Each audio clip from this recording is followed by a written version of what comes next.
Away we go. It's a big ass June bug. Hey, welcome everybody to Guarding the Fishes podcast, episode 190. Yay. I'm back at our normal time slot while I'm in the US. I'll be back in the United States here for a few weeks while we deal with the virus situation, and then I'll be headed back to Africa. Just the situation was getting a little bit too dicey. This week we have Tanner Stewart of Stewart Farms. Thanks a lot for joining us. Thanks for having me. We also have Dylan, who's posted a ton of awesome content over the years on our Facebook group. How's it going? Good. How are you doing, Steve? Good. And then we also have Marty. Hey, what's up, everybody? All right. Thanks a lot for joining us, Tanner. It's been a little while since I've seen you. I think the last time we saw you was in LA, if memory serves me right. Yeah. No, that was a pretty good get together. Yeah, that was quite the event. We'll talk about that in a bit. So tell us a little bit about what you do and what you're all about. You do have one of the cooler grows in Canada. Yeah. So I've been aquaponic farming now for about 6 years. Originally started with leafy greens in a vertical farm setting. So I'm an indoor vertical aquaponics farmer, or IVAF for shorthand. But so I combine vertical farming with land-based aquaculture, and the farm we're working on right now here in New Brunswick, St. Stephen, New Brunswick, specifically located right on the border of Calais, Maine, is a 5-story fully automated vertical farm combined with we've got a 4-phase build out that we have to go through here over the next few years. But at full scale, we're working on getting up to about 200 metric tons of organic tilapia production per year. We'll be sending those fish down to Boston and New York. So we're really excited to get a organic premium branded version of popular live fish into the Asian markets down there. And of course, we got to grow some great fire to go along with that. So we've got about a strain library that we put together here over the last 7 or 8 months. We put about 560 strains that we painstakingly collected here across North America, and got a good little swath of land races as well from a few different countries. So we're just excited to get that stuff on the market. We're days away from getting our Health Canada license. We're like 170 days into waiting for the final approval here from when we submitted our license, and we're getting emails back and forth from them here daily. So we're almost ready to go here. So we're pretty excited. That's awesome. So tell us more about your aquaponics facility. Yeah, so phase 1 here is just 8,000 square feet. So we have everything single layer on the phase 1. So we've got a small aquaculture room. It's only about 1,000 fish on the phase 1. We've got about 1,000 square feet of canopy as well. So this whole phase was just to get the license, right? So the building itself is 100,000 square feet, 40 feet tall. So this first phase was 10% of the entire building that we renovated. So that's how we're kicking off. So about 1 ton of fish production per year, which is very, very little, obviously, and 1,000 square feet of canopy, and that'll kind of get us going here. So Awesome. And what fish are you launching with or plan to be growing on your farm? Well, we're definitely doing the tilapia right now. We've got a Black Nile genetic that our aquaculture manager and my mentor in the fish industry, Gary Chapman, is bringing in for us. So they're actually his genetics. So he went over to Lake Nassar about 28 years ago in Egypt and took the original brood stock. So it's a pedigree tilapia genetic. Every year that they did a new generation of this fish, they took the genetic markers, and that's how you keep a strong genetic line, very diversified. And they made sure that when they bred the brood stock, that they're keeping that genetic line very strong. So this has been a disease-free strain for over 27 years, and they're going to get to full scale in about 10 months, worst case. We know the conversion rates inside and out, so it's a really strong genetic. So we kind of, Gary's got that taken care of inside and out for us, so we're really confident to be launching with that one. That's awesome. Yeah, I haven't worked with that particular varietal, but it's definitely interesting. And you don't see too many people doing the black tilapia. It's great because it gives you a little bit of a market difference for your product as well.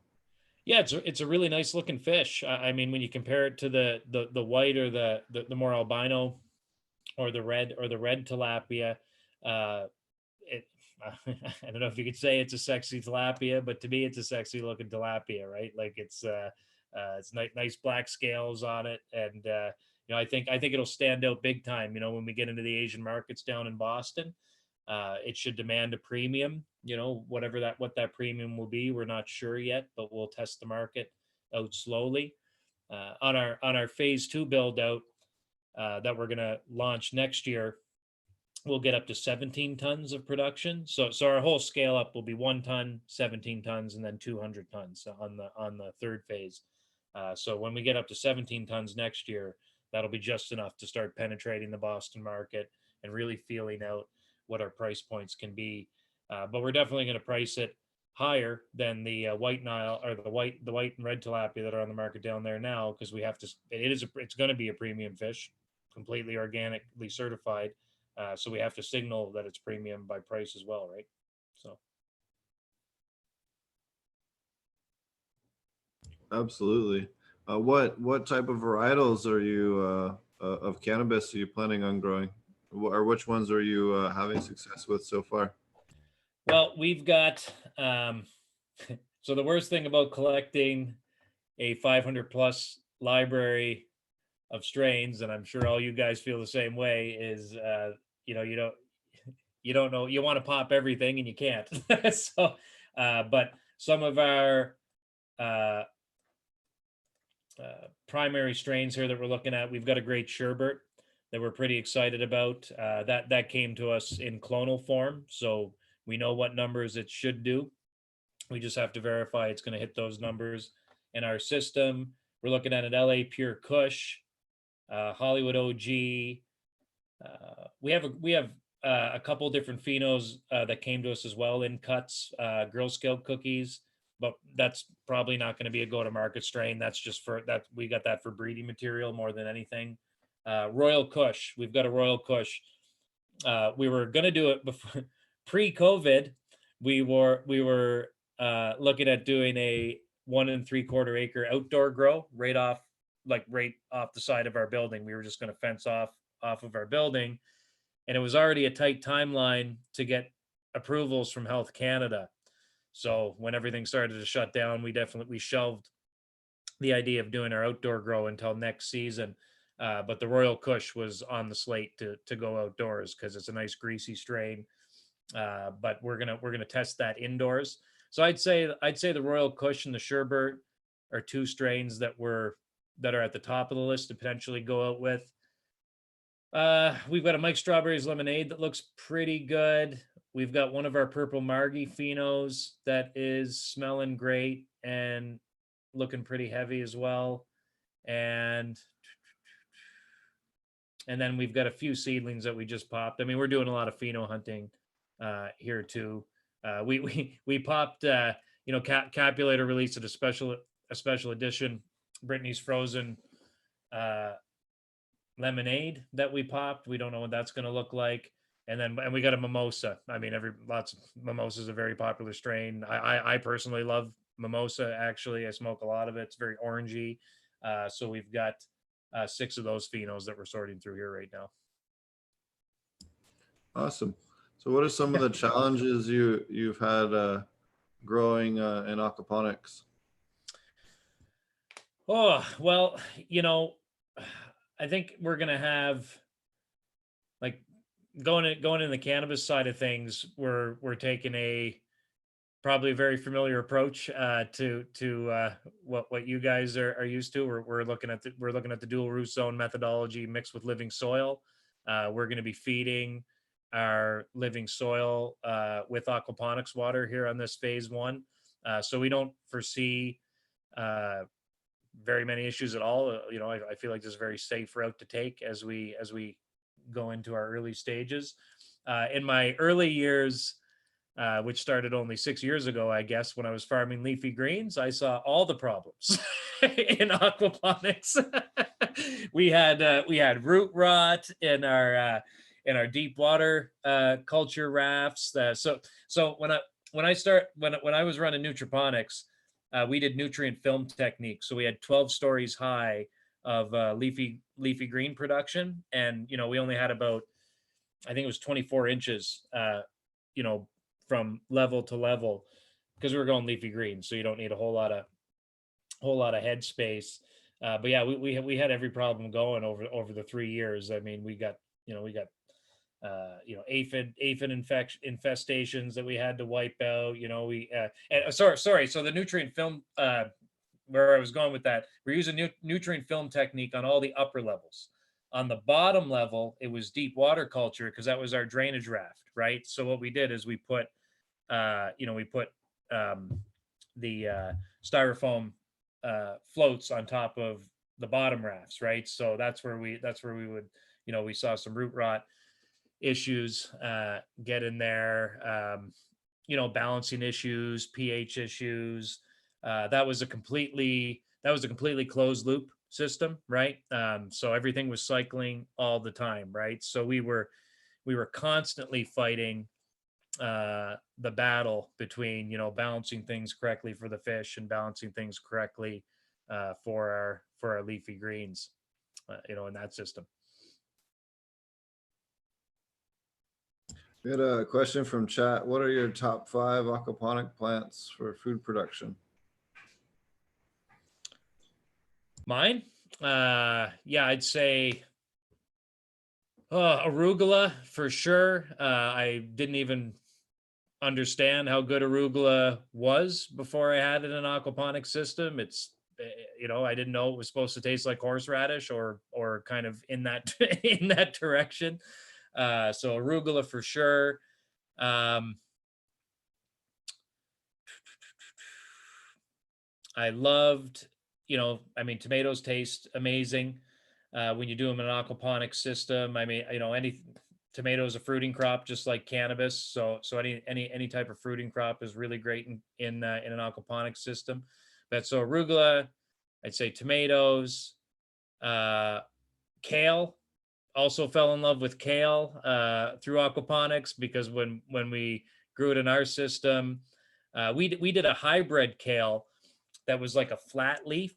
It was just like a great big round flat leaf, and it was a you could use it like for like a taco wrap, But we also did traditional curly kale as well. So when we did curly kale, it was soft also, so you could eat the stem.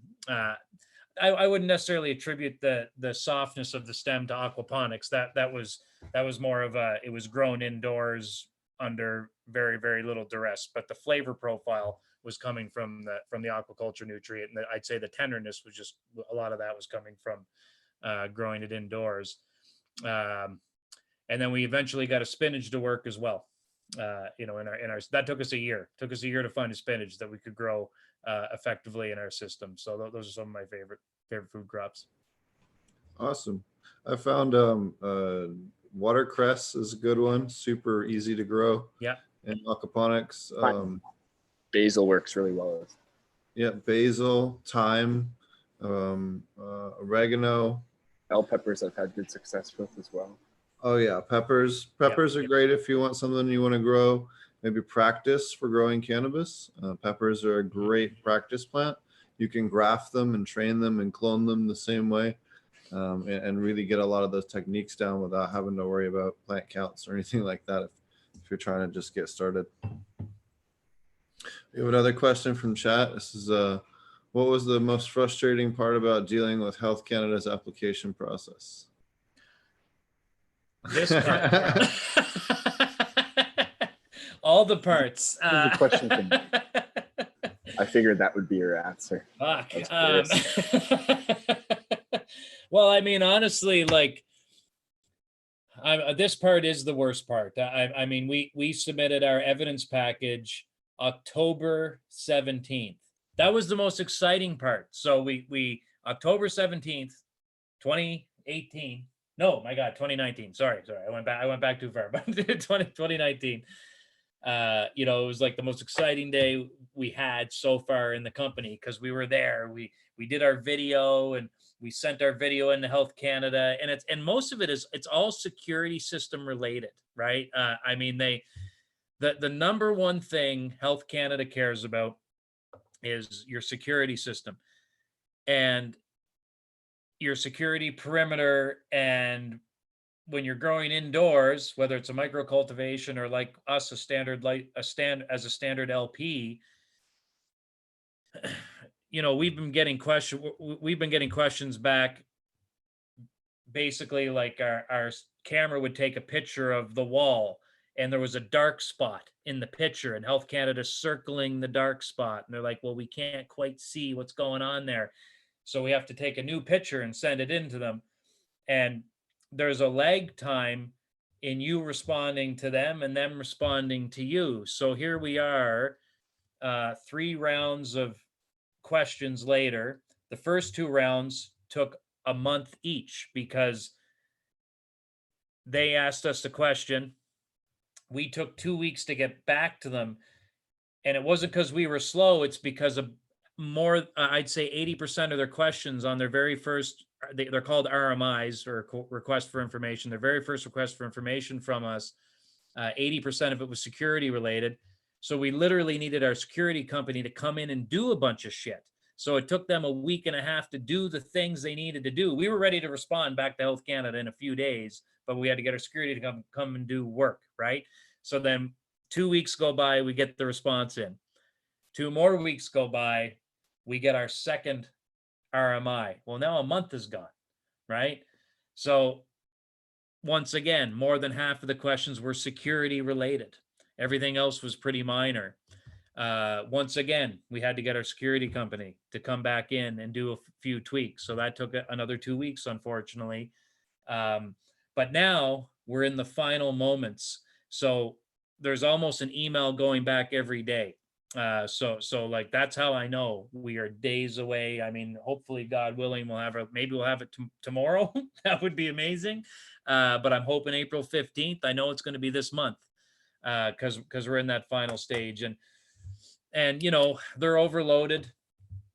It's just people on the other end of the line trying to, you know, do this overwhelming amount of work. But meanwhile, from a business perspective, it'll be 6 months. Like if we get our license April 5th, well, that'll be 6 months exactly. If we get our license April 15th, so that's 6 months. I mean, I'm pheno hunting, so that's good.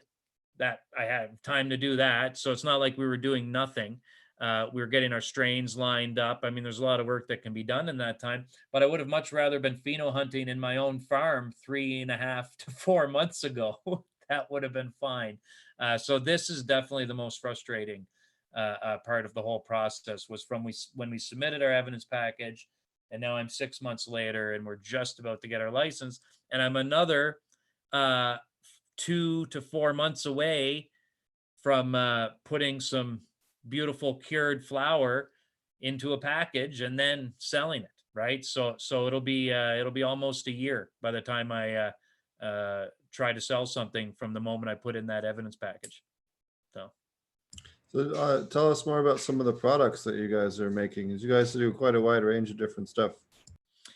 Yeah, so right now, to earn any sort of revenue, we're selling non-infused health and wellness products. We're doing we're doing strain inspired products. So Sherbert, as an example, which is a strain that we're pretty sure, or at least it's at the top of the list of what we might bring to market. We did a bath bomb, a roller ball, and a massage oil. Actually, I got one of the.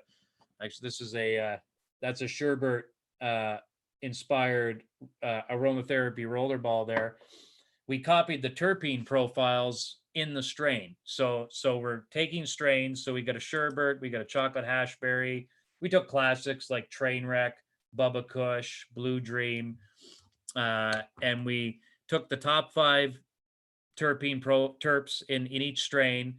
Our herbalist, Katrina Jackson, she's phenomenal. So she took ingredients and essential oils, all natural, all organic stuff, and we put it in as biodegradable packaging as possible. And we've developed all these health and wellness products inspired by these strains. So those are going over really well. Actually, we're gaining a lot of traction in selling those things. We're working on a couple deals right now where we might be launching in a few dispensaries actually across Canada because it's not infused, so it's not regulated. So it gives us something good to put on the shelves. It's helping us get our brand out there.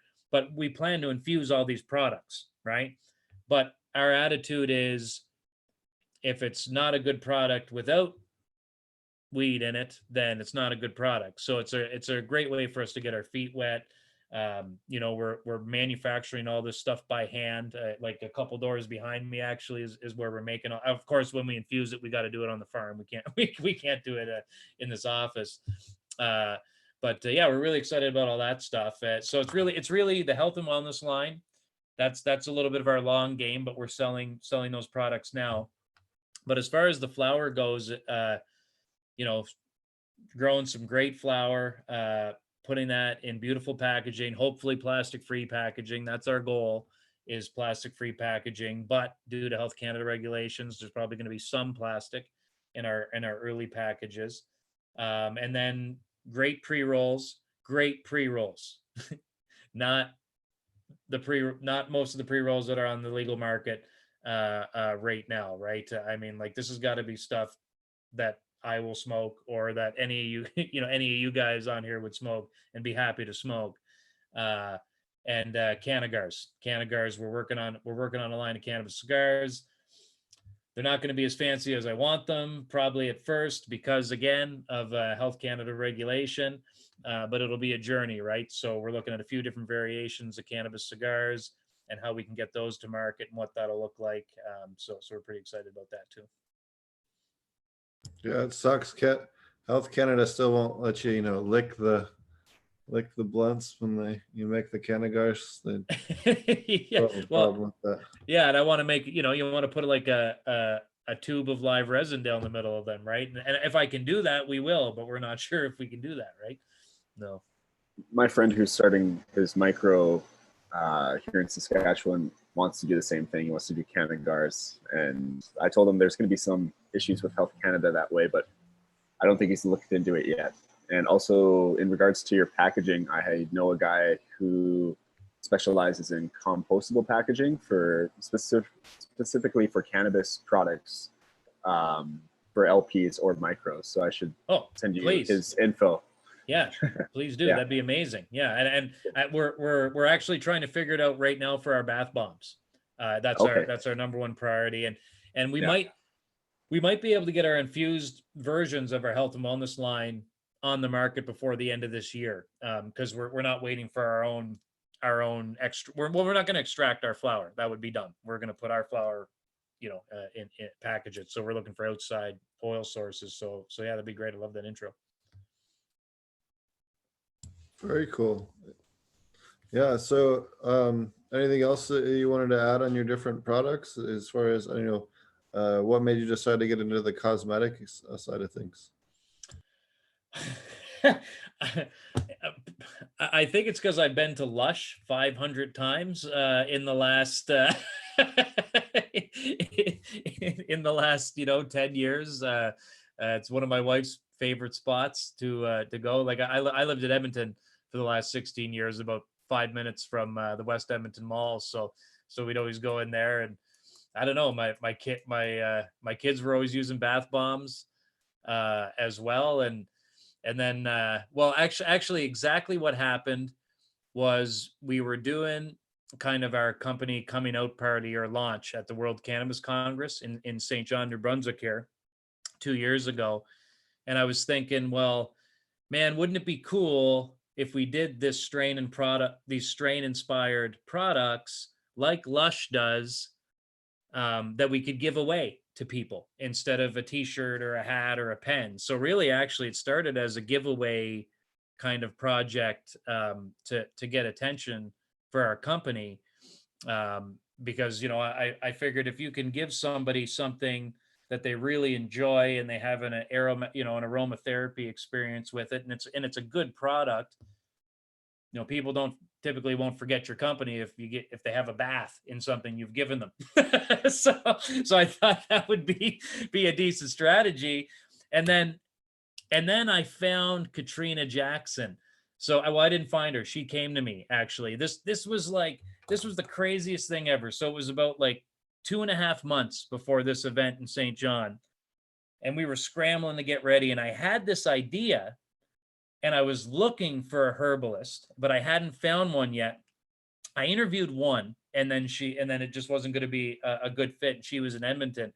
And then I get this message from Katrina, and she's like, "Hey, I live in St. Stephen, where your farm is, and I'd like to talk to you. Can we get together and meet?"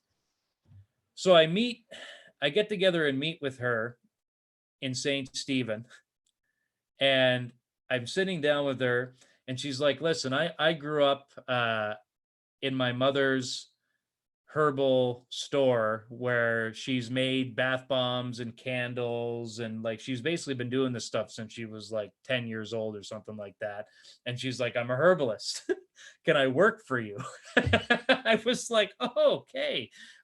This is actually literally, you're the exact person I was looking for at exactly the right time." So I hired her there. Well, I said, "I want to bring you on for a contract and test you out." And I told her my idea. I said, "I want to make, and she, at this point, and she's a big time cannabis person as well. Like, she loves cannabis, and she's a smoker. She, like, I do dabs with her and her husband every now and then, right? Like, they're just great people. And but she hadn't heard of terpenes at this time, right? I mean, this is, when you're in the industry, you don't realize how many people still don't know about half of the shit that now is all of a sudden common. But 2 years ago, I didn't know that either. Like January 2018, when I decided to like fully dive into the cannabis industry, I didn't know what a terpene was 2 years ago. So I mean, we're still in the early days. So she thought that blew her mind. She loved it. She was so excited to take this project on, and she picked out the strains. I just told her the idea, right? I said, "I want 3 different strains, 3 different products," right? And she went to work, found the strains, and she manufactured 30,000. Okay, so her and my team, we designed the products and manufactured 30,000 units. So 3 different types of hand soaps, 3 different types of bath bombs, and 3 different types of herbal teas in less than 2 months. So, and that was all from scratch. So that's, and after I saw what she could do, and it went over so well at the World Cannabis Congress, that's what we just decided to keep going with it. So there, that's was that the short answer? No, that was a long answer. We have another question from chat is, how did you get started with, how did you start out with aquaponics, and what was your first aquaponic system? Yeah, that was 6 years ago. I was originally, when I got into agriculture technology, I was involved in a company called AACT, a little bit, Aqua Algae Culture Technologies, out of Montana, which you saw in the film, Steve. So that was like my entry into, that was a semi-closed loop system. And then right at that same time, I got introduced to a company called Hydroponics out of Edmonton, and they were about 3 years into their technology startup. So I kind of came in at that time, and they were looking for investors basically. And I had just sold half of my construction company at the time. So it was the first time in my life that I had any sort of liquidity. And I got invited to come check out this technology company. I walked in to their garage, of course, where they had their 8x8x8 cube, and they had 4 or 5 layers of leafy greens growing in it. They had a little tank and their bead filter and their drum filter. They had a whole little, basically miniature aquaponics setup going, and I tasted the leafy greens in that module, and I looked at those fish swimming around in that tank, and I was blown away instantly. I mean, it's an easy concept to get. Like to me, it just makes too much sense. It's 2 ecosystems combined into a single waste eliminating semi-closed loop system. So to me, it was a no-brainer. So that was about 6 years ago when I got involved in Hydroponics and never looked back. So. Awesome. So what made you decide you wanted to do an aquaponic cannabis company in particular? Yeah. So, that was at the end of 2017. So I kind of did the leafy green thing for about 4 years. And then I was smoking a joint on the back porch of my house in the town I grew up, Miramichi, New Brunswick. And I kind of realized, well, 2 things. The cannabis industry needs this form of sustainability bred into it. And also that I've been smoking weed for 18 years and eating lettuce for 5. So I thought I'd be better suited and be able to move a little bit faster in this industry. And my plan is to go back to food later. I mean, this is I'm going to stay in aquaponics for the rest of my life, or in sustainable agriculture, if you want to go to like a big umbrella of where I'm gonna stay focused. So right now it's grow the most valuable crop in the world, use that to support our research, innovation, and technology advancement.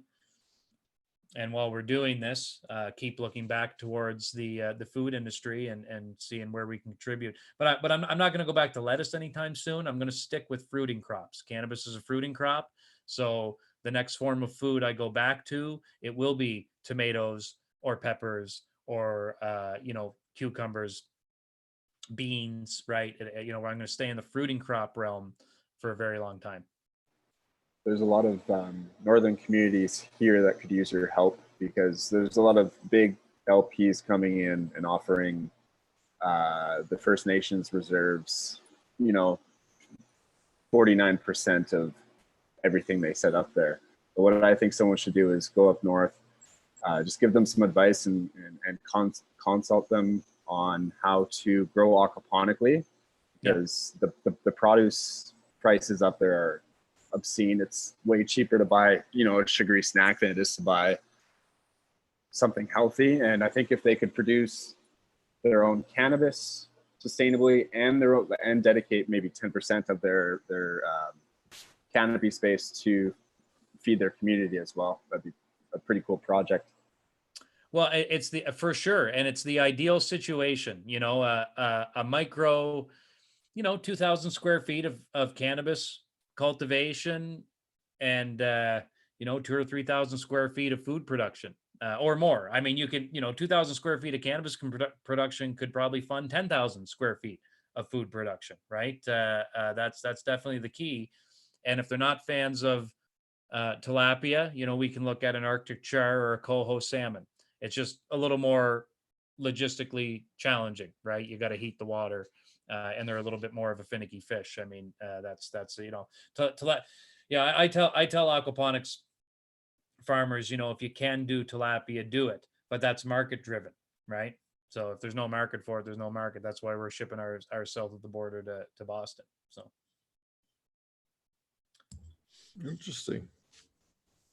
It's funky that there's not a market over there for tilapia, but I guess they're all used to salt fish and everything. Yeah, salmon, red fish, red meat. What type of aquaponics system and setup are you using? So Well, what we were using at Nutriponics was a coupled. It was a completely coupled system. When I was doing food, I don't recommend that. I recommend decoupled.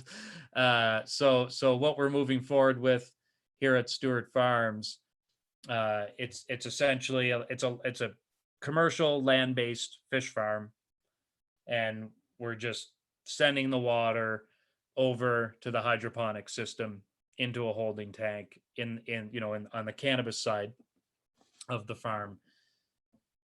And then when we filter the water off of the cannabis plants, then we'll sterilize the water and filter it, and then it'll go back into the fish tank. So we're using a decoupled system essentially, but we're still cycling the water between the fish farm and the cannabis farm. But I mean, it's to be determined.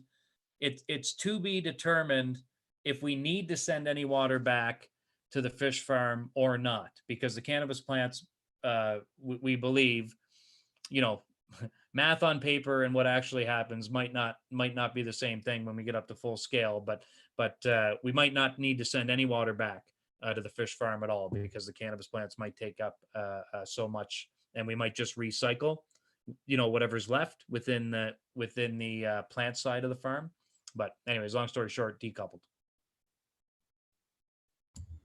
Interesting. Yeah, I've grown both ways, and I definitely lean towards the coupled, but I know some people that have definitely lean towards the other, especially if you're doing very cold water salmon or something like that can definitely be a useful tech. But Yeah, I think it.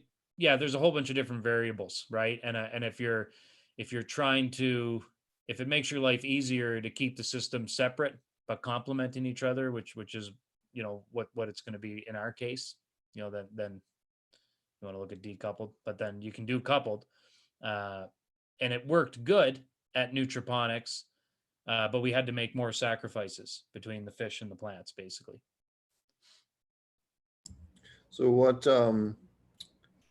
I lost my train of thought for a second. Oh, so how are you doing? Are you doing DWC or media beds or flood and drain, or how are you growing at your farm?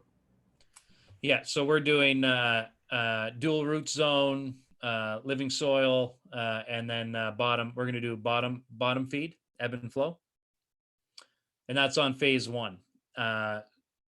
Bearing in mind our phase one is all single layer. Phase two, when we build out our first 5-story. Oh, is that a cannabis? Is that a cannagar?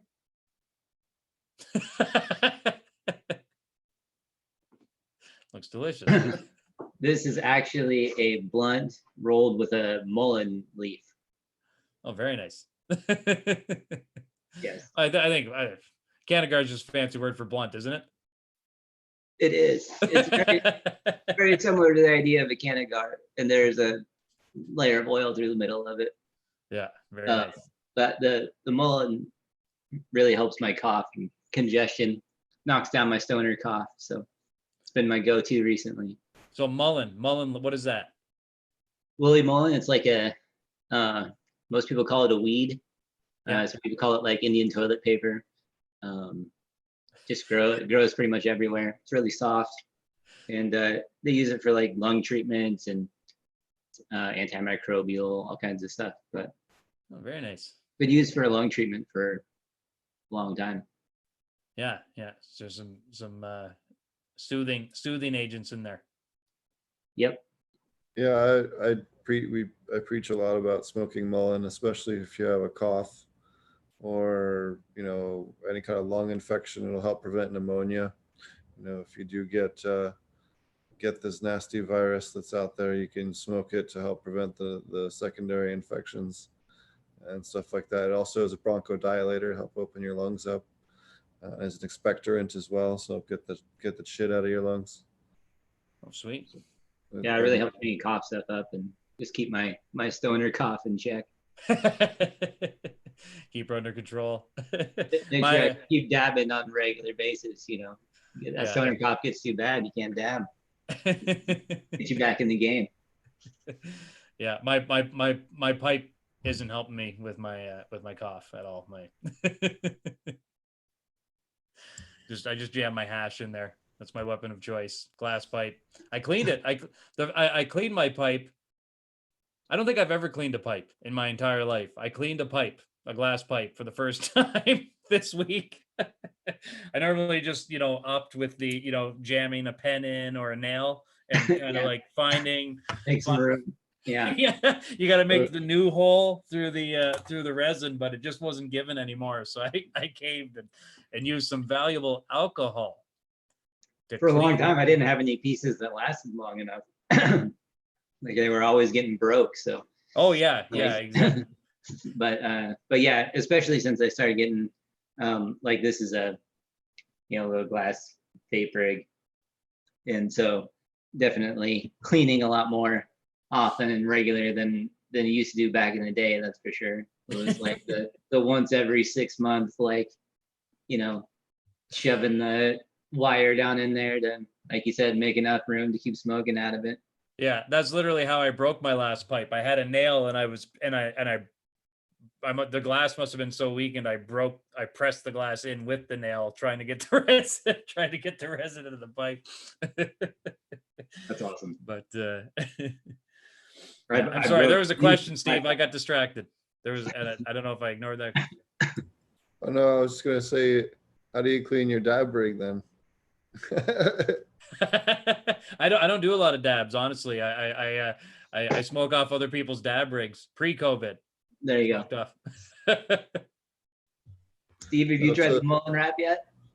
I haven't done a Mullen wrap yet, but I always ask anybody that's gone to a big convention with me. I bring Mullen everywhere with me to the bigger shows, and I smoke it. And I'll put it in some joints with people when we're smoking, so that I don't get sick.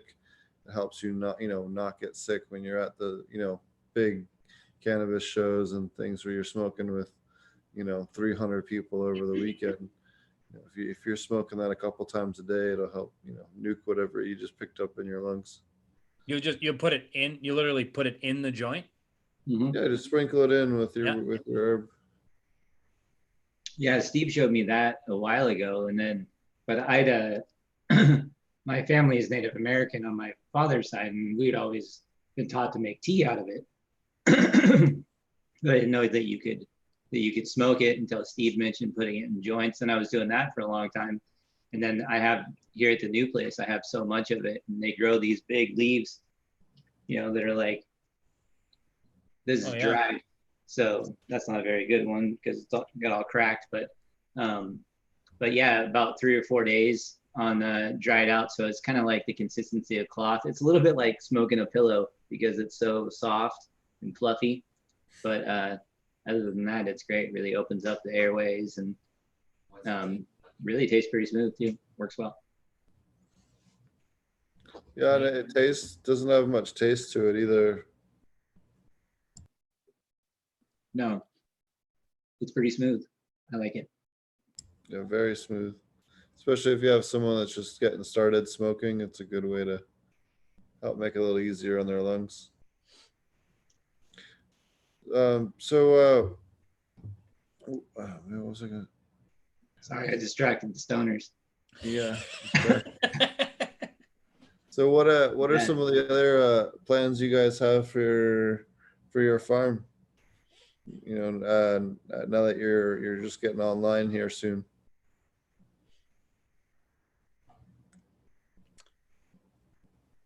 Is that for Dylan? No, for you. Oh, that's for me. Okay, Dylan. I gotta yeah. So, I mean, honestly, the immediate plan is just figure out which strain we're going to market with. We're looking for something over 25% THC. And that is not because we think as a company or as consumers, that's going to denote quality, but that's what the market's buying. So we need to ensure that our first flower products as well, call it the first 2 to 4 strains that we put out, have high THC numbers so that we can grab attention and get some market penetration, and we have to follow those numbers up with a really great terp profile. I mean, you know, like, you know, we just got to put out some quad level shit, and it's got to, you know, high numbers with a punch you in the face terp profile, and that's really our immediate goal. So we're looking for one winner. You know, we've got 6 different strains that came from cuts, so we're really just trying to verify, and those all have really high numbers. At least they did. They had high numbers in their previous home. So we have to make sure that our system is going to pump out those same numbers. So all focus is on that right now. For next season, it's blown out a phenomenal outdoor grow. I mean, we have some great outdoor strains. We're really lucky. One of our advisors on our advisory board is Kevin Jodry, and he's a longtime breeder out of Humboldt and stationed in Garberville, and we've really plugged into a lot of great people in that community as well. And you know, we know the gold standard of what smoke should be, and you know, we go down to California and you're smoking something that's like a cherry lime strain, and it has, you know, it feels like somebody's squeezing a lime in your mouth, right? Like that's what we're aiming for. But anyways, where I was going with that, with the outdoor grow next season, is we really want to show that we can take some of these great performing outdoor strains and grow them on the East Coast in a more humid, wetter, colder climate. So our outdoor grow next season is going to be really exciting for us. So if we pump out that Royal Kush and it does really, really well, of course we're gonna put out a few more strains in that outdoor grow, and really just establish, you know, what kind of a terroir can we create here on the East Coast with these typically West Coast for, you know, high grade strains. You know, can we set up a good system where we're going to be feeding our aquaponic water in drip irrigation form to our outdoor grow? We have time now. I mean, this year was going to be a complete rush, and honestly, we weren't even going to have time to do that. We're going to have time next season.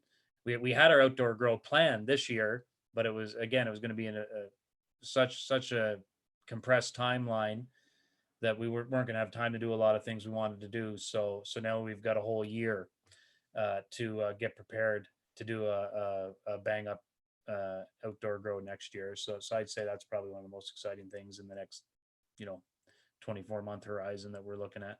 And we don't know what we're going to do with that crop because we won't know until it comes down, right? If it's a great crop, hopefully we can put it in 1 ounce baggies and sell ounces of it, right? If it's you know, if it's not that great, then it might go into concentrate, and or if it is great, it might go into concentrate. So we just don't know, right? Absolutely. What type of concentrates are you planning on doing? Oh well, we're gonna anything we're gonna take out of our own flower. We're gonna do full spectrum or broad spectrum solventless extracts. That's the fancy term for you know, hash. We're gonna do some hash for sure. I'd like to do some beautiful, you know, I'd like to do some temple balls. I mean, again, it's going to depend. It's going to depend on that outdoor crop, because we're obviously not going to do that with our indoor stuff. But solventless extracts is going to be our baseline. So whether that's a press, you know, whether that's a hash, but you know, we know our baseline solventless. Nice. And if anyone out there hasn't taken Frenchie's class, one of them, I highly recommend going and doing that. I didn't even know Super hash could worth look it. like that. He's a god in the hash domain. It's amazing. Yeah, he's been on the show I think 2 or 3 times, and I just laugh my ass off every time I hang out with him. So What other, is there anything in the future you plan on developing around with the aquaponic stuff? Anything unique around your branding with that and the aquaponics? Yeah, well, we're exploring the logistics of putting our dry flower into cans. So that'll be a little bit of a brand alignment. So nitrogen infused cans. If we're not sure if that's going to be Health Canada, be able to get through the Health Canada regime or not. So if that doesn't work out, it'll go in the glass bottles. So that's just kind of a branding quirk. But as far as the long term of what we're trying to do, I mean, it's a lot of stuff that you do, Steve. I mean, we really want to hone in on that microbiome and see what's going on in there, right? What genuses of microbes are affecting what chemical expressions or cannabinoids or terpene levels in particular strains. So that's just going to be a through line. You know, I always tell people we're farming three things: plants, fish, and microbes. And we really want to be understanding what those microbes are doing and how they're affecting the drug expression in our strains. So that's going to be ongoing. So hopefully we can join the party and contribute a lot of research and a lot of data, to the whole community, right? As we move this company forward. Very cool. We had somebody else in chat ask about nitrogen packing and what that's about. Maybe you want to elaborate on that. Yeah, so nitrogen packaging is done in the food industry, on scale. So when you pack a food product with nitrogen, it's to preserve the flavor profile of it. I think they do it with chips. I think chips is like one of the #1 nitrogen infused product on the market. Also the healthiest, because I consume at least a bag of chips every night, one bag, different flavors, because you got to get your different types of vegetables in. But you pack, so it's flavor preservation is what it is. So in the case of cannabis, it'll preserve that terpene profile. So can it full of nitrogen. When you pop open that tab on the can, just like a tuna can, you'll have all your terpenes preserved. So it should be as fresh as when you put it in there. As long as we get the process approved by Health Canada, I mean, we'll let you know, because we're going to run all of our shelf life tests from day one. No matter what we package in, we're going to be running shelf life tests, whether it's glass, whether it's in this tuna can or not. So we're going to determine what that's going to look like. But the idea is you preserve those terpenes, and then the customer gets the best flavor profile as if it was as fresh as it could be when they smoke it. So. Yeah, nitrogen flushing is great for, again, like you were saying, long-term shelf stability for your products. And a lot of times, certain states have a minimum shelf life times for products. So if you can't meet those and prove it, then you're pretty much screwed. They have minimum minute for cannabis. Minimum. So somebody in chat says they've heard nitrogen packing causes fast degradation after opening. I don't see why nitrogen packing would cause any different degrading than if you had not packed it with nitrogen at all. There's nothing chemically that the nitrogen's doing that would increase degradation speed in any way. Nothing that I can think of. Yeah, so I'm on the same page as you, Steve, but I've also heard that. Also, like I've heard that. So I guess the concept there is you've preserved it, kind of like the Game of Thrones witch, right? She's 1,000 years old, and as soon as she took off the collar, they turned into a dusty skeleton. I don't know. I think part of it, I think more of it has to do with the fact that their terpenes are breaking down over that time period versus a fresh one. And because those terpenes are not stable at all, right? Like No. that's why live res is so good if it's kept in the fridge and you can get it immediately once it hits the store, right? Like that's when it's the shit. Same thing with some of the cold stored, bubble rosins and things like, Mhm. So I think it's probably has more to do with the fact that your terps are degrading and turning into a gas or or other VOCs when you crack it open. Yeah, it smells great, but it's not in the plant anymore, right? So Yeah, it leaves with the nitrogen. if I had to guess, go ahead. Yeah. So we're gonna study that, right? And figure out if that is happening. And that'll be as simple as, each batch that comes off, we'll put some in a can, we'll put some not in a can and put them on the shelf, right? And then, or there'll be a few cans actually is what will happen. And then let's say we took 5 cans off of a batch. We'll open can number 1 week later, can number 2 2 weeks, 3 weeks, 4 weeks, so on and so forth, right? And then measure however we can, right? And that this is to be determined. I just know how we'll run the test, but we'll do our best to figure out how to measure the off gassing, I guess, or how much terps we've lost at each stage. But that's how we'll figure it out. So Just send it to me. I'll give you a full report. What's that? Yeah. I'll send you all 5 cans, no problem. Whatever the best one is, I'll label it for you. Whichever jar is the empty one. Yeah, exactly. The old school testing method. Yeah. Well, you got to do that too. I mean, that at the end of the day, that's what matters, right? That's what matters. I mean, maybe you do a test and oh, well, it says all the terps are gone, but it's the best tasting one for whatever reason. I mean, you got to do the smoke test. Absolutely.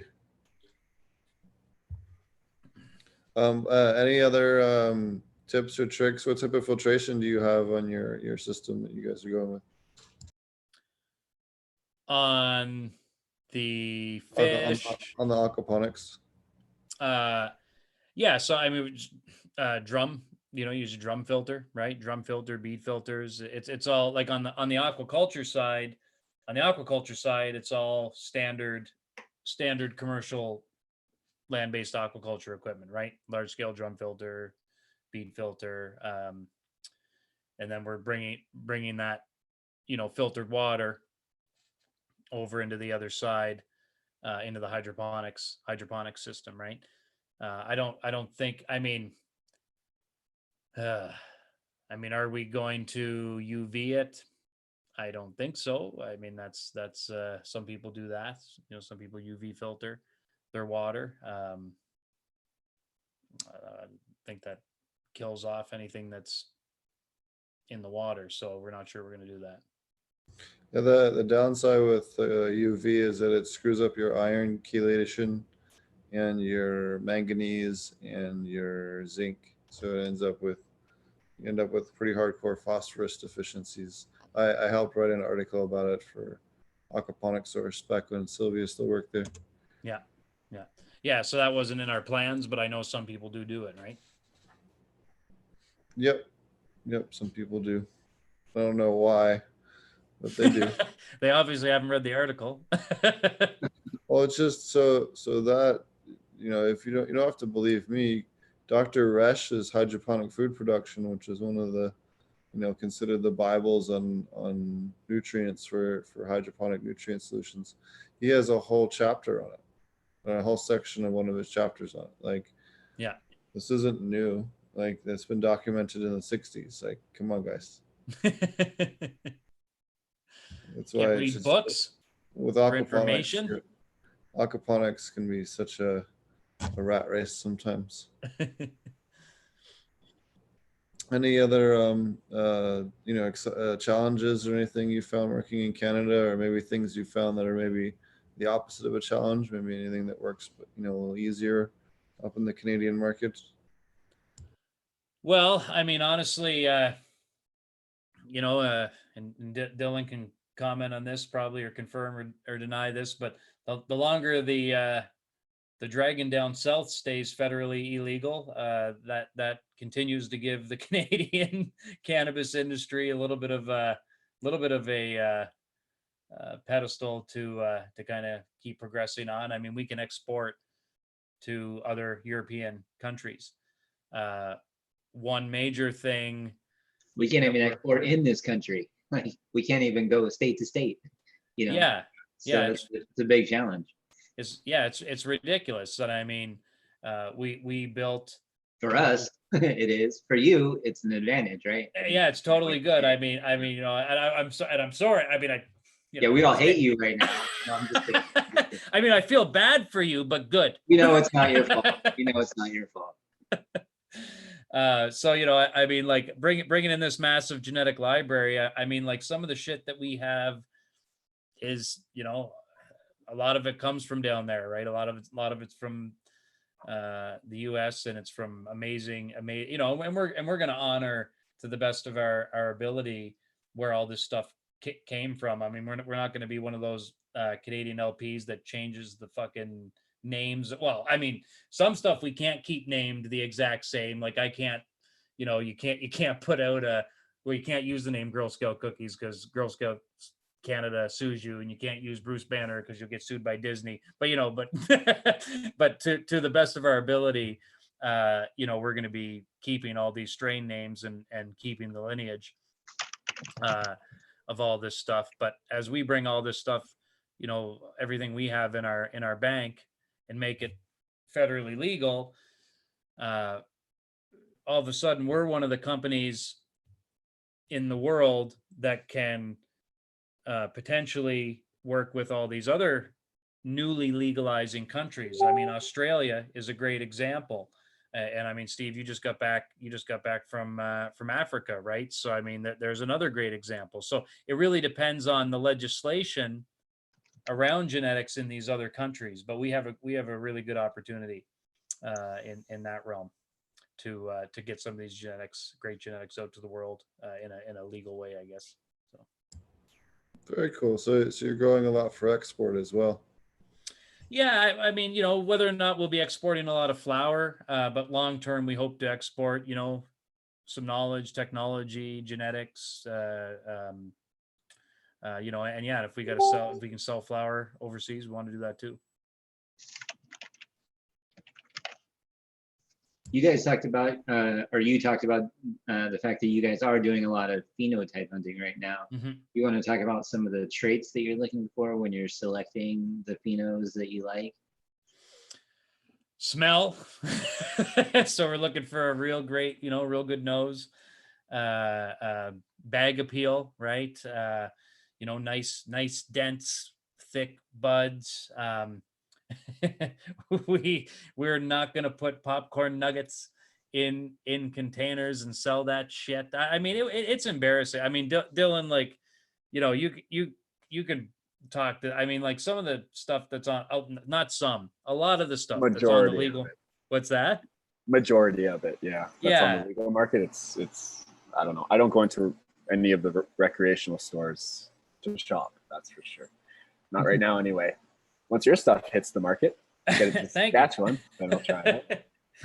Well, I mean, we gotta, and it can't, and there's a, you know, like your buddy who's doing the micro out there. I mean, he's part of the second wave, right? So Canada needs the second wave of people that know how to answer your question on what are you looking for when you're phenotype hunting, because the first wave had no fucking idea what they were looking for. Well, they only had 30 strains too, right? Like everybody pre-October 17th, they had the same 30 strains. Like they've all got shishkaberry. You know, there's an ungodly amount of seaweed. Everyone in Canada has seaweed. Seaweed. Seaweed, seawarp. Yeah, and well, because they all got it from, they had to get it all from the same sources, right? They only had a few, like Bedrocan and GW Pharmaceuticals, so they all pulled from the same sources and gave it all different names. It's like, you know, a single strain has 10 different names in the legal market. They all put out popcorn nugs. They all irradiated their weed. no, you know, everybody knew what everybody came to the market talking about terpenes, but nobody farmed any terpenes and put, you know, but it's changing now. Like you're starting to see it right now. Like smaller craft guys are coming in. Sorry, I'm getting off on a tangent here, but anyways, so we're looking for bag appeal. We're looking for we're looking for a good nose on the strain, dense buds. Potency you is know, definitely one of the biggest sellers. So like my friend who's starting the micro also owns a retail location, and he said a lot of people don't even look at it. They just want it. They want the strongest strain that they have. So that is a big selling feature, which is kind of sad because it makes you want to teach people more about terpenes and how they work. But yeah, it's a weird problem to have when the consumer wants to buy an inferior product. totally, yeah, like it poses an education question, but at the same time, you know, it's like, well, they're the ones spending the money, you know, and I am ultimately here need to make this money to pay these employees and keep these lights on and keep these plants growing. So I do understand the catch-22 of it all, but I do think education comes into it at some point, you know, like I don't know how and where, maybe just exposure. Like, you know, you were talking about availability being a big issue.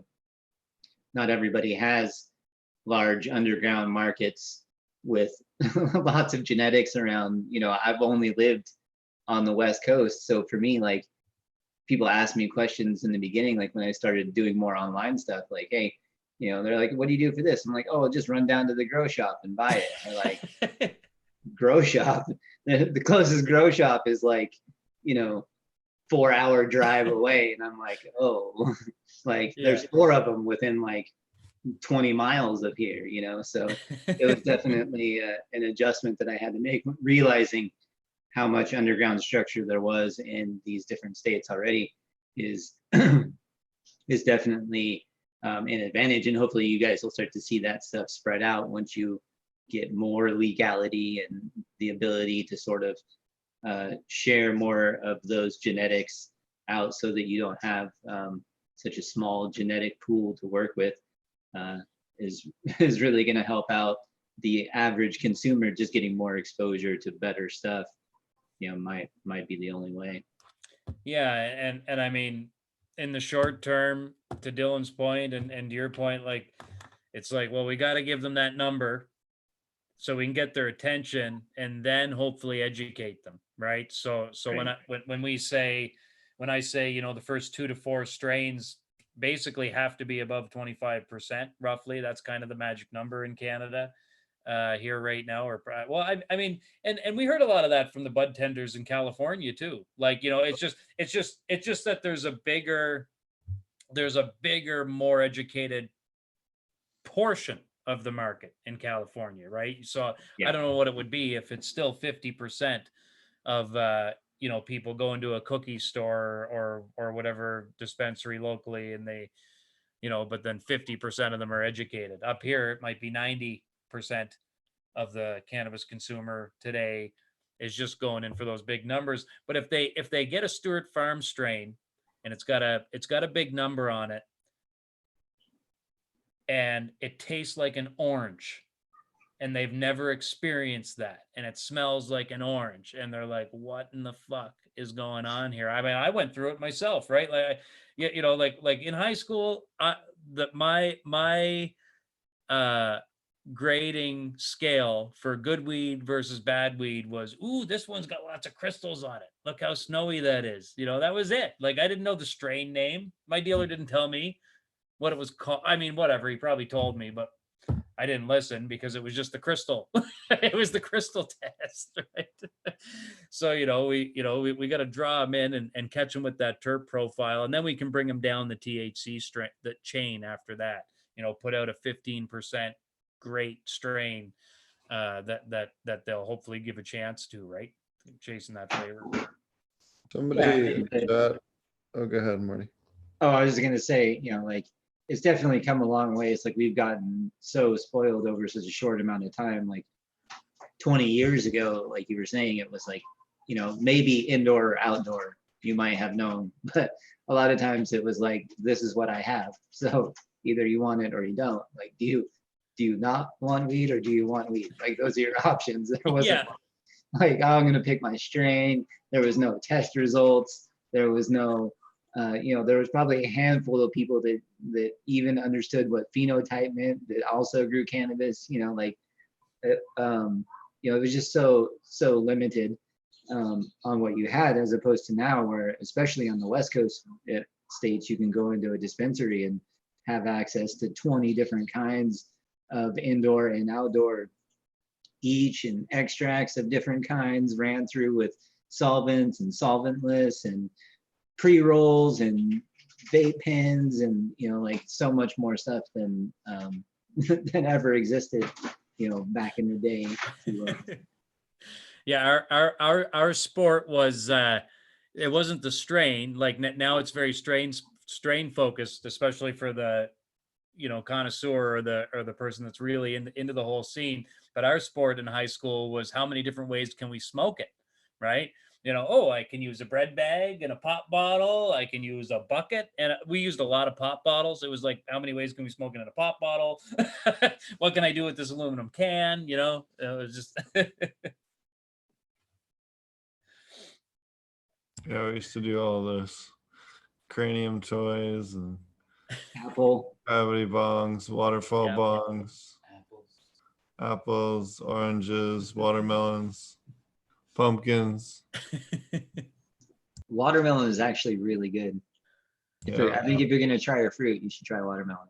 The thing is, never put alcohol on the bottom of your bong or hookah. The alcohol will get vaporized and you will get incredibly drunk in a very short period of time. Are you challenging me? This Yeah. is not a good experience. Yeah. 50 people are going to be doing that tomorrow. Anybody that hear, everybody that's heard that now, Steve. I'm not responsible for any idiocracy that becomes of that. I'm just worried about how much aluminum I smoked, because every time I didn't have a pipe and you just grab that pop can. Oh, yeah, exactly. Right. That shit's not. I don't know what's in that paint. Yeah, exactly. I did that so many times as a kid. Yeah. Yeah. The soda cans, hitting a soda can. Pack Yep. it away. Oh man, I think we used to make them out of Sculpey. Used to make pipes out of Sculpey clay. And smoke. Who the hell knows what the hell is in the dye and that stuff. Yeah, you guys are super fancy. I mean, I got addicted to cigarettes because of bottle tokes. So like here in Atlantic, Canada, we always had hash. Always. There would be weed droughts all the time, but we always had hash. And every now and then we get Lebanese gold or Afghani, blonde or whatever, right? We'd have all, but there's always like standard general rock hard kind of shitty hash that was always available. And bottle tokes was our weapon of choice. So it was the 500 milliliter pop bottle and the cigarette, and then the cigarette smoke stays in the top, and all the hash smoke goes to the bottom of your bottle. So hundreds or thousands and thousands of bottle tokes. Just disgusting. In Zimbabwe, the concept of hash is still kind of new there. Oh, really? Like even bubble hash, like showing them that and how to make that was just like this completely mind-blowing concept for them. It was really funny. Yeah, so what are they doing? What were you working on? Like, what kind of strains are you looking at over there, Steve? So right now we're doing CBD and CBG stuff while we're getting our greenhouses up and running. Once the greenhouses are built, we'll move those to EU GMP and produce THC cultivars out of those. We have some test plots. We have a smaller test area. We're doing a few hundred plants just to kind of see what likes it there, what doesn't, of some strains that we're looking to grow. But we're looking to immediately build out around 10 acres. We were, getting everything working, getting the irrigation back online, getting the soil samples done, getting the amendments done, doing all that kind of unfun stuff. And then now they're changing all the rules on us again here in the next few weeks, whenever they get back to Parliament. So I'll have to figure out what all the new stuff is, but it shouldn't be any kind of negative problem. But we have 300 hectares, which is not a small grow. No, you can grow some weed in 300 hectares. So we'll be getting that rocking, and it was just getting a little too crazy, and they don't have much of a healthcare system there, so I decided to come back for a few months until this blows over and things kind of get more back to normal. So, but it's still continuing on. I'll make sure we get some video updates and stuff up on the YouTube. In the meantime. Yeah. You just posted some stuff from, what was that? What was the name of that place? It was doing.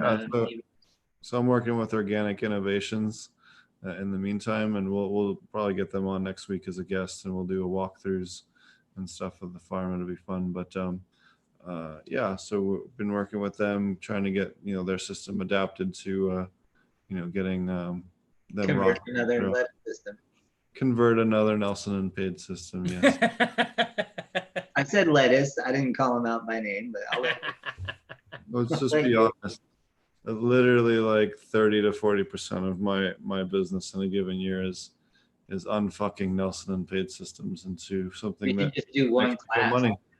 and just like dedicate like an entire class series to how to convert a Nelson and Page system. Oh yeah, we seriously, we should make a DVD on that, like how to fix a Nelson and Page system. You could do it like all cheesy, like with like 80s lasers. Oh yeah, we'll record it just the exact same way they do their videos. It'll be fucking great. And then we'll send them a cease and desist letter saying that they're infringing on our on our UVI designed system. Anyone that doesn't know about that Nelson and Page tried to claim that the UVI design was theirs in a patent filing, which was completely asinine. Yeah, and UVI doesn't work. It held up about 14 days, so that was pretty funny. Yeah, and there's no there is no commercial scale aquaculture farm in the world or North America that has done anything with Nelson and Page or incorporated any sort of Nelson and Page anything into any significantly sized fish farm on its own. So I mean that's a good indication. Well, Nelson got paid. Nobody else did, but yeah, no, yeah. Yeah, and make sure you spell it. It's paid, P-A-I-D, not P-A-D. No, but they have a hemp system, and I've already seen two of them already that are just so bad. Anyways, yeah. I mean they're good. I mean they're fine for a school, maybe. I mean I don't know. Their filtration is marginal for lettuce. That's the nice thing. It's not sized right, and it doesn't do what it's supposed to. And they push AST bead filters, so that's like another expensive thing you don't need. So it's kind of crazy. There was another question in chat. Do you have any offline mineralization? So we are looking at that. We're gonna have a significant amount of additional fish manure at full scale. So we're definitely probably gonna have a bioreactor in place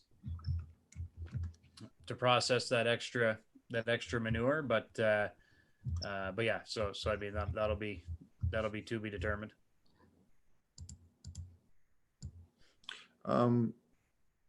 Okay. Yeah, I wasn't sure on that. Someone else asked if you're using any UV. About the ozone, or not ozone, irradiation. Asked if you could use ozone or UVC instead to disinfect the product. I don't know. That's a little bit over my head. I mean, we don't plan to. I mean, our plan is to grow and hopefully keep our microbials within Health Canada regulations and not have to irradiate. And that is a bridge to be crossed coming up here. So, well, we shouldn't have any issues. I mean, we're not going to be splattering fish water over the buds. We're doing ebb and flow irrigation. We've got great filtration in the air, right? We've got some Pro Guards. We're using Pro Guards. I don't know if they're going to be any good or not. I have no idea. But these Pro Guards, they supposedly filter and explode microbes in the air. We're testing them out to see how they work, but hopefully that helps keep our microbes in line as well. We had somebody in chat ask if you need a separate aquaculture license separately from your cannabis licenses, or how does that work? Yeah, you do. And that is different from province to province. So there's different, or state to state, it would work the same. So whatever your local fish regulations are, you have to look into that. And maybe you need a license, maybe you don't. In our case, in New Brunswick, we needed tilapia is a foreign species, right, to New Brunswick. So we had to do an environmental impact assessment around our whole property for specifically the tilapia, nothing to do with the plant growth we were doing. So luckily, the tilapia would immediately die if they escaped in New Brunswick, because it's way too cold for them to survive here. But yeah, we definitely needed a fish license, and we had to do an environmental impact assessment because we were doing a foreign species. Yeah, it's funny in Canada. It'd be really, really funny writing some of those environmental assessments, because it's just like, there's just no way like this would survive. Yeah. Oh yeah. Like, yeah. Would elephants survive? No. Like 5 minutes in the middle of dead of winter, 5, maybe 10 minutes. Just a picture of like a tilapia laying on top of the ice. Just like, Yeah.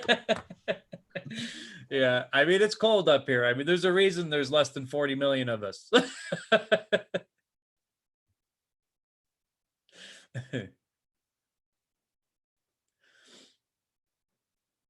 Furry trout, tilapia.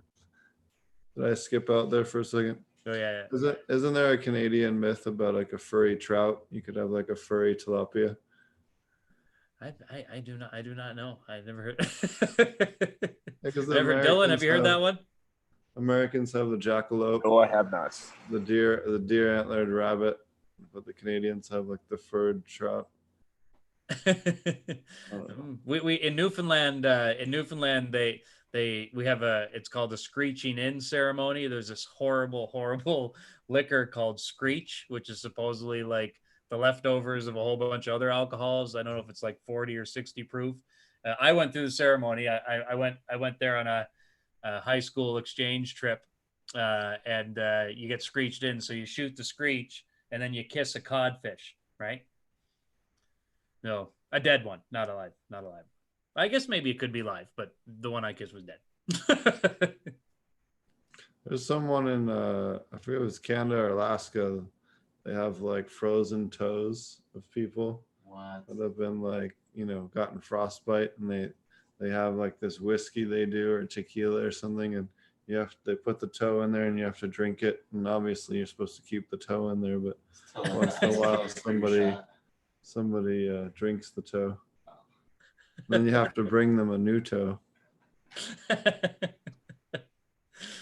is why I smoke weed.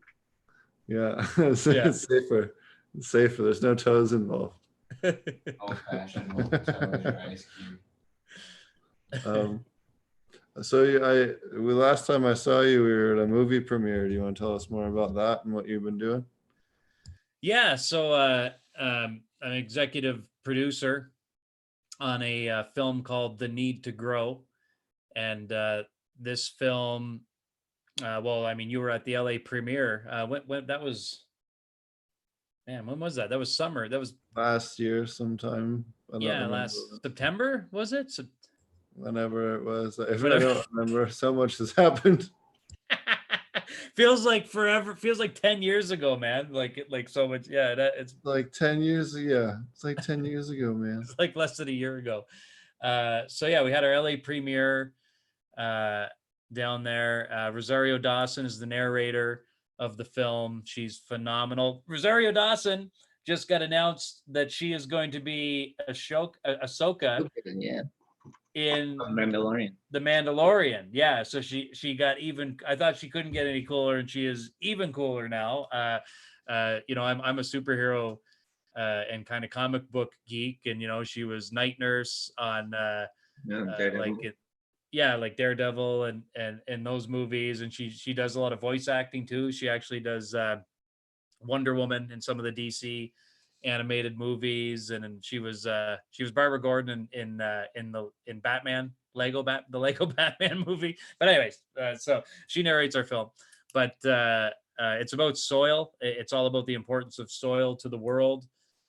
We follow three environmental superheroes in this film. One guy named Michael Smith, who's doing the semi-closed loop system it's basically a fertilizer factory. So I call him the mad scientist.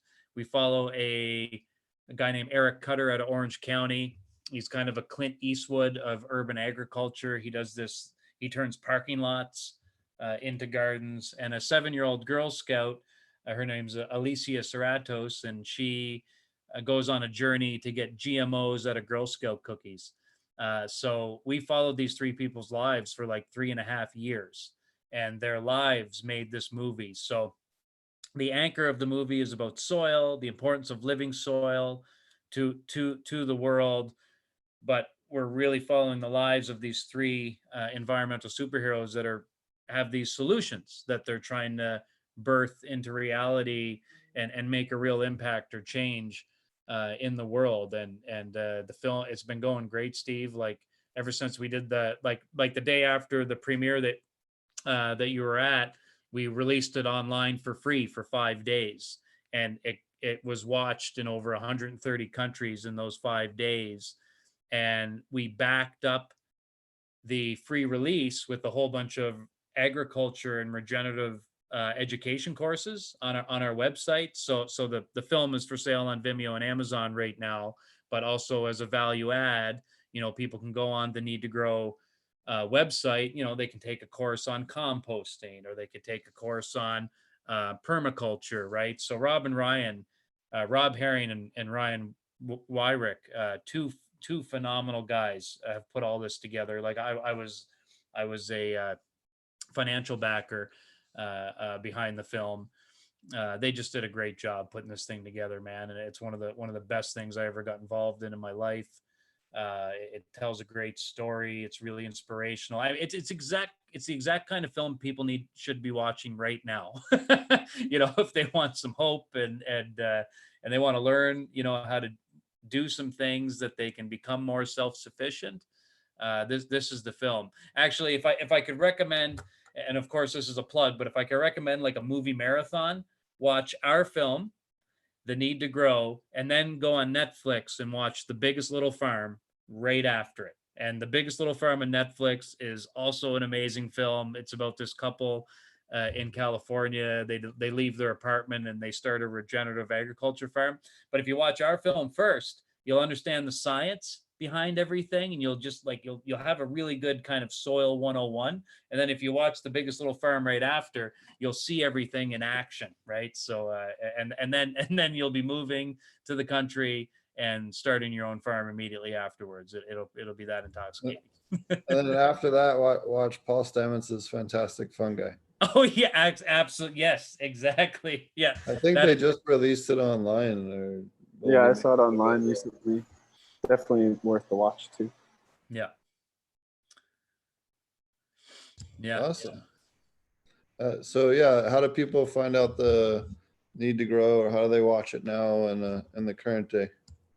Yeah, so if they just look up The Need to Grow, it's on Amazon down in the States. So that's the best portal to go to. Check it out there. You know, go type in theneedtogrow.com and, you know, check out the trailer first and make sure that you think you're going to be into it. You know, I promise you won't regret watching it. It's a phenomenal story. Rosario Dawson really brings it to life. You know, she narrates the whole thing. She does an amazing job. She actually won a Voice Actors Award for the film. She's continuing to get accolades. If Alicia Silverstone put a post on Facebook about it, she likes the film. So if you like Alicia Silverstone, I don't know, she watched it. But yeah, Amazon and Vimeo, check it out there. So We had when I worked at the aquaponics source, Shia LaBeouf used to buy a lot of stuff from us. He's oh big no on shit, aquaponics. Yeah, that's awesome. he's gonna get mad at me for outing his secret aquaponic habit, but It's a religion, right? yeah. You know what he says in his videos? Just do it. Just grow your fruit. Just grow it. Anyways, that was always someone fun. We'd always get orders from now and then. Once in a while, I get some other people too that get involved with different charity stuff. So, all right. Well, is there anything else you wanted to tell us about before I let you go? No, I mean, I think we covered a lot of ground here. I really appreciate you having me on and giving me a venue to talk about all this stuff. You know, and you know, I follow what you're doing, and you know, you're an influence over. You know, you push me over the edge on the dual root zone, 100%. So, so thank you. Awesome. Well, glad to have you on. How do people find out more about you, and how do they buy your product if they're interested? Yeah, so if they follow Stewart Farms online on Instagram, Facebook, stewartfarms.life. If they want to get a little deeper look into a random ad hoc look, follow me, tannerstewart.life, and then they'll get kind of the picture on Instagram and Facebook. We've got some YouTube stuff as well, and then yeah, just keep an eye out for our products. That's all we can ask. Awesome. And how do they find out more about your movie again? Just go to theneedtogrow.com. Awesome. Theneedtogrow.com. Yeah. And they'll find all their, you know, they can watch the trailer there, and then that'll direct them to Vimeo or Amazon if they want to have if they want to watch it. And you know, and they're, you know, like Rob and Ryan, the directors, like, you know, just to give an idea what's happening when this film is purchased, like the revenues that are coming off this film are basically going back into Earth Conscious Films, which is Rob and Ryan's company, and it'll be getting directed towards more hope and solution driven environmental pieces in the future. Awesome. Awesome. Well, thanks a lot for joining us. We'll have to catch up with you again once you're all up and running and get a tour. You bet. And I'm going to be once we get off this lockdown, I'm going to be popping over there to Saskatchewan, visiting, getting inside that farm, Dylan. Do it. You're welcome anytime. Right on. Thank you, guys.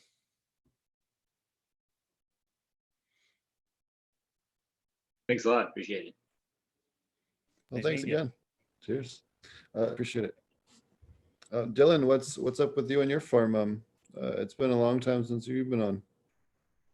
Yeah, pretty much everything's the same. Just doing some pheno hunting for a friend who's starting that micro.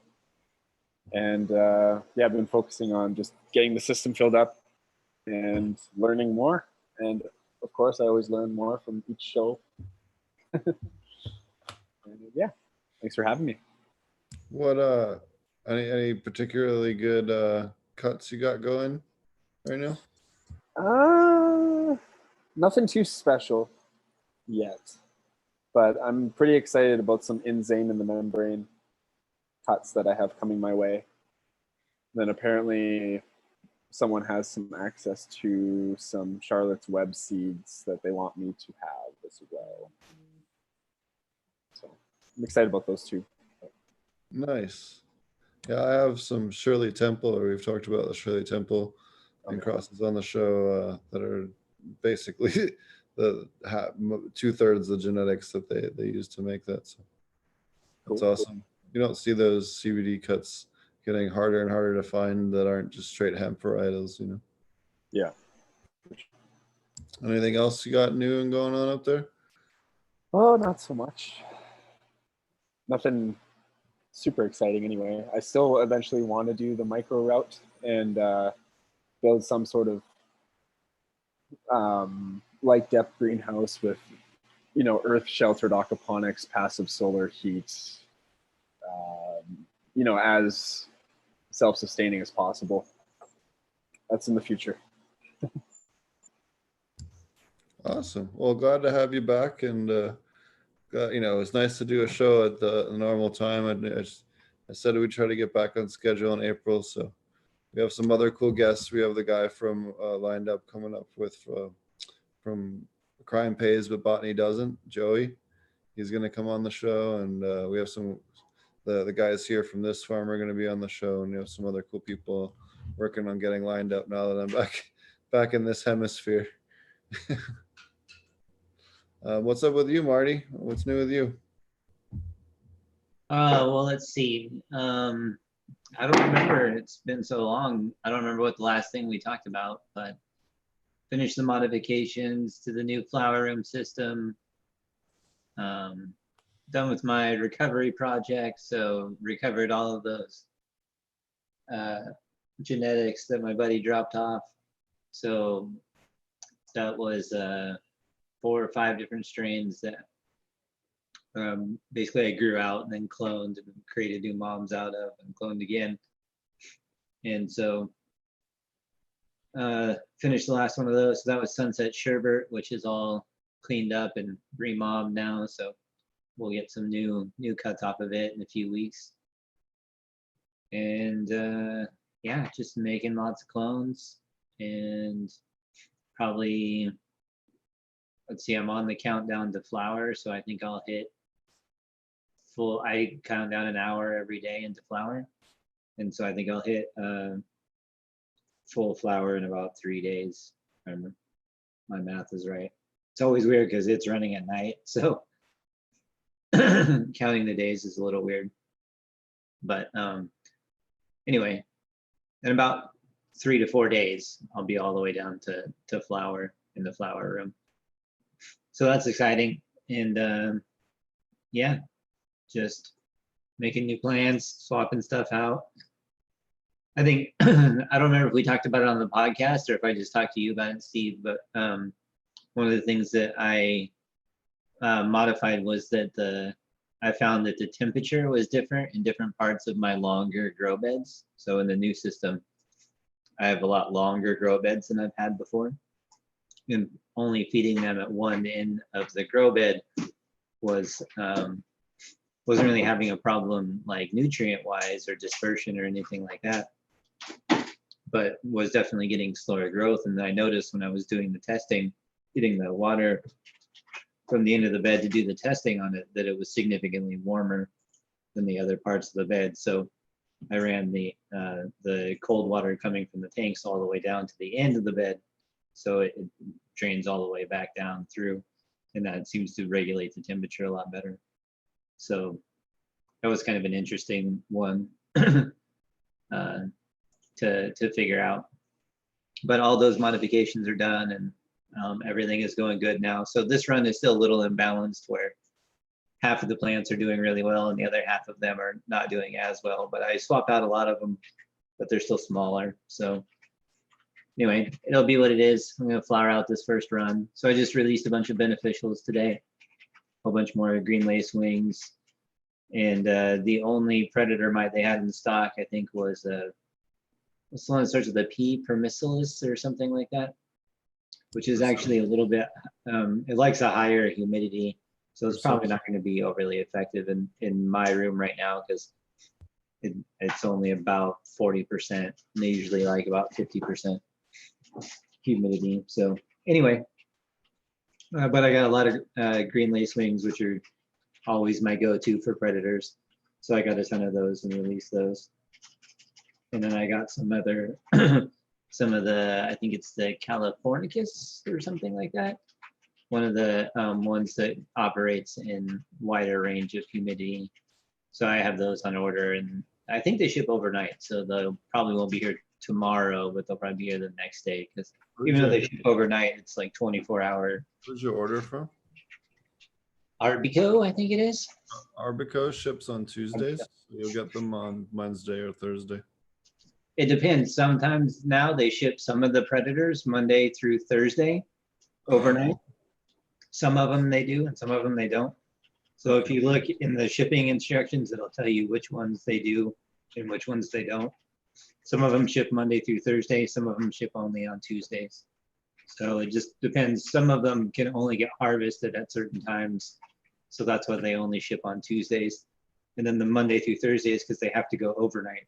So they won't ship on Friday because some places won't deliver overnight on Saturday. Yep. So anyway, got a bunch of lacewing cards out there. I just went through and lollipopped all the bigger plants. Some of them are getting pretty unruly. So yeah, just fun stuff like that. Yeah, now we just released some Persimolis and some aphid prevention.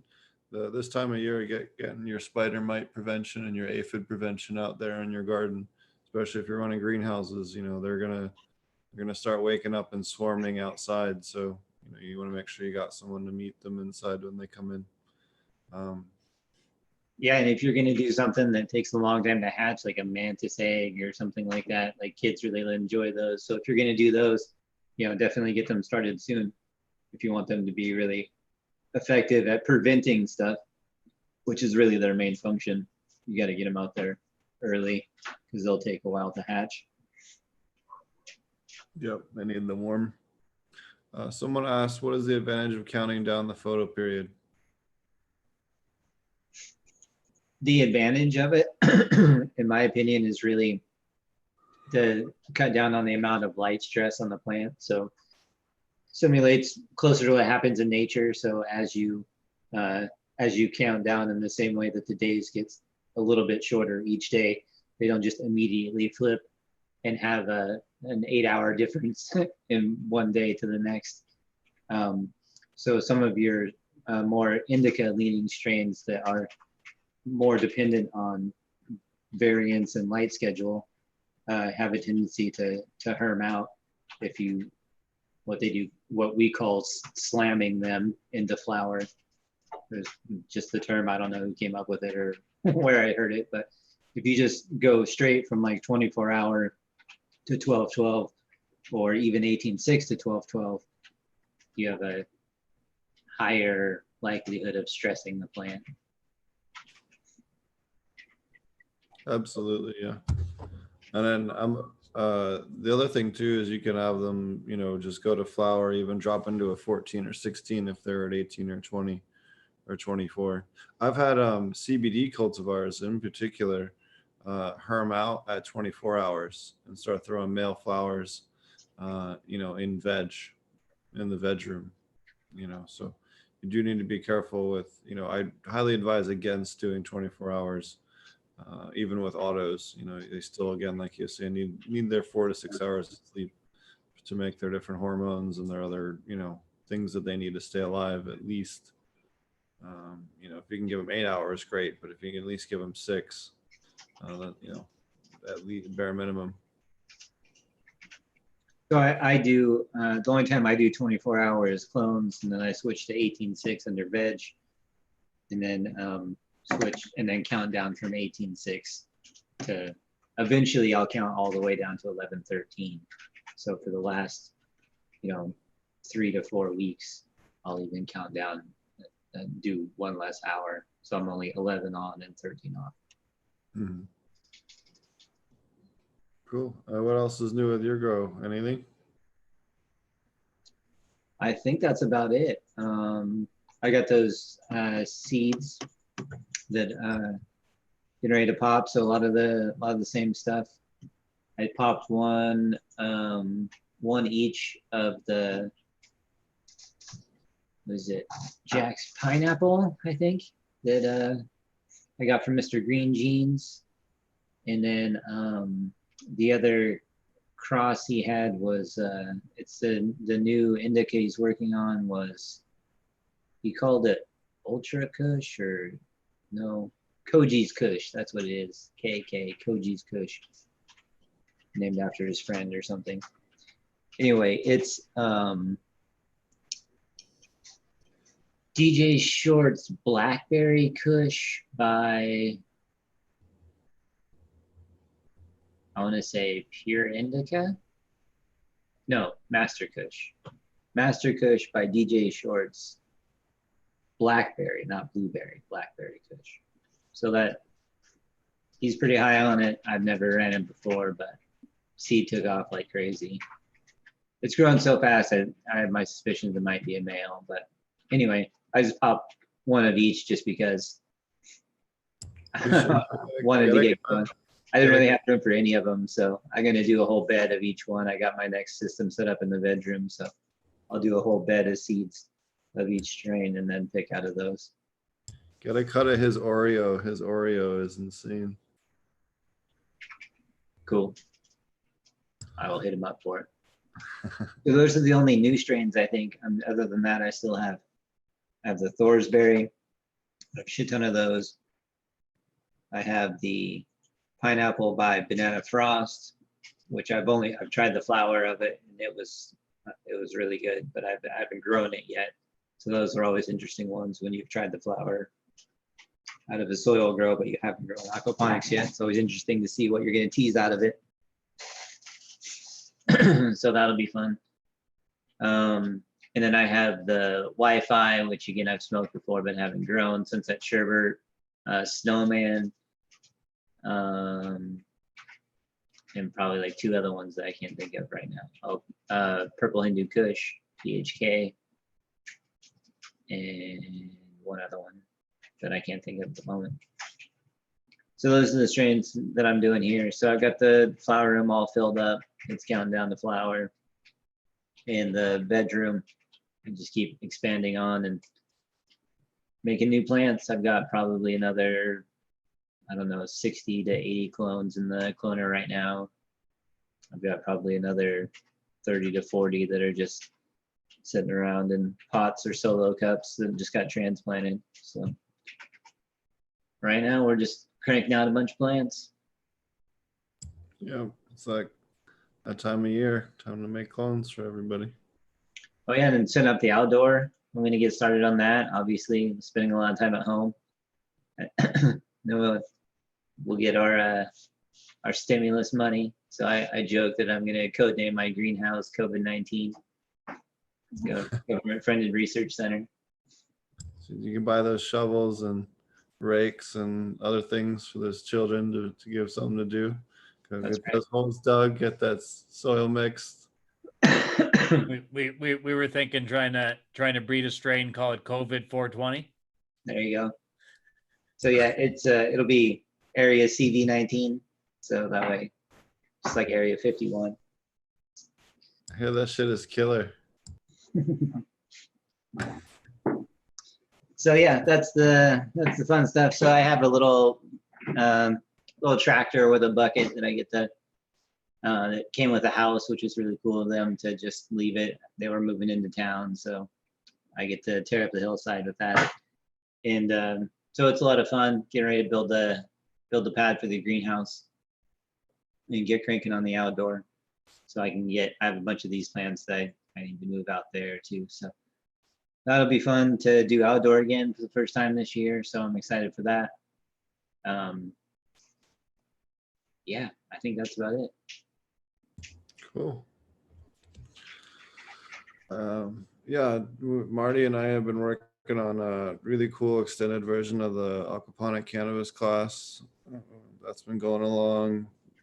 I know we've been taking a lot longer time than we normally do when we teach the class for each slide. So it's a nice long format version where we kind of can pick our brains on a lot of stuff. So it's a lot of fun. And then I just got back from Africa. So that's been a bit of a crazy thing. Everything went from, oh, that's, something that's getting crazy in a week later to, okay, well, I need to figure out how to get the hell out of Africa. So because their health services there are not too good. So decided to come back on the advice of the embassy. And come wait things out here, but working with Organic Innovations. We're doing some cool content with them here, and helping them get more production out of their aquaponic cannabis facilities, and some of their soil facilities as well. It's been pretty cool. So we're doing that, more content with them, and then just bopping around. Got a couple of different stuff going around in the States, although with the quarantine and everything, obviously not bopping around too much, but we'll be traveling around a little bit while I am in the States once things are eased up a little bit. So and then I'll be back to Africa to keep going, keep getting more of that land prepped and more of that land planted, and I have a bunch of plants to show you when I get back. So that's what I've been up to. Other than that, I'm working on the book. The book's coming along great. So got a lot of awesome content in there for everybody. So hoping to get that out this year, finally. So that's about it. That's all I've been working on. Other than that, just smoking weed, smoking dabs, doing all that stuff, and yeah. Happy 420 month, by the way. It's 420 for a whole month. I'm covered. I'm so excited. And, get excited to also germinate some of the Zimbabwe landrace and grow it under like proper conditions. So pop a few. I've heard about these seeds. I've yet to see any of them. Yeah, I think Santa Claus might come early. Don't worry. Excellent. So That'll be fun. I always love new stuff, especially landrace stuff. Yeah. Obviously never grown anything from Africa, so. Yeah, hard to find some pure sativas anymore these days that haven't been fucked with. So, although I have no idea the flowering time or like any of the growth specs at all, so it's also kind of fun. I was trying to explain it to somebody that was complaining about how their 9-week strain was killing them and how long it was taking them to run. I was like, you clearly never ran a sativa. Yeah. I was like, you think week 9 is hard? Like, talk to me Try week 6 15. months. Yeah. Yeah. Here, to try this, some Dr. Greenspoon seeds for you here. some real Durban poison seeds. If you can last 9 weeks without chopping your gorilla cookies, whatever it was, then you're not gonna stand a chance as a sativa farmer. You'll be done for. 8 weeks in and it's got like tiny little flowers and you're like, what is this shit? Yeah, it'd be hilarious. There should be a TV show where they just like make growers do nothing but grow sativa plants. I'd watch that. That'd be good. Yeah, like a big brother, and put them in responsible for the thing, but just give them like the shittiest genetics. Yeah, but tell them it's like DJ Short's blueberry or something. Yeah. They're all sativas. They're all long growth sativas. I'm a terrible person. Reunion Island, like Zamal. It's another long one. It's like 22 weeks. They would tear each other apart and be like, oh yeah, all over again. It'd be hilarious though.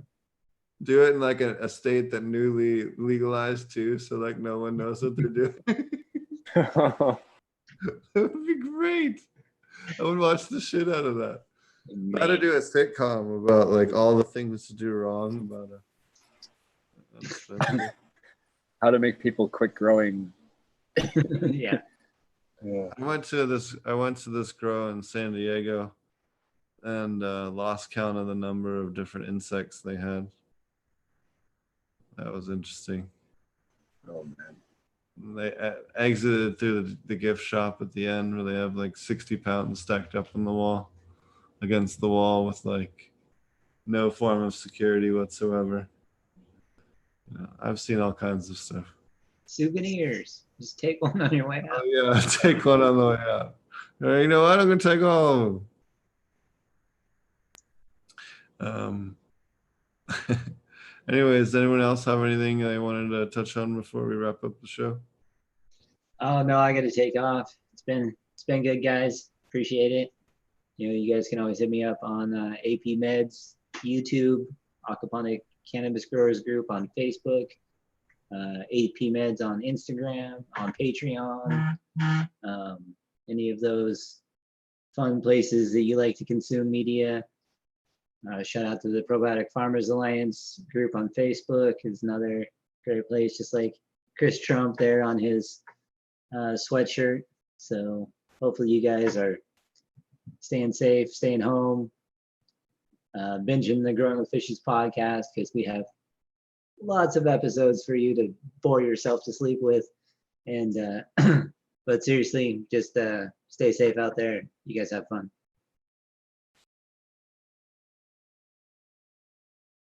Awesome. Yeah, thanks for coming.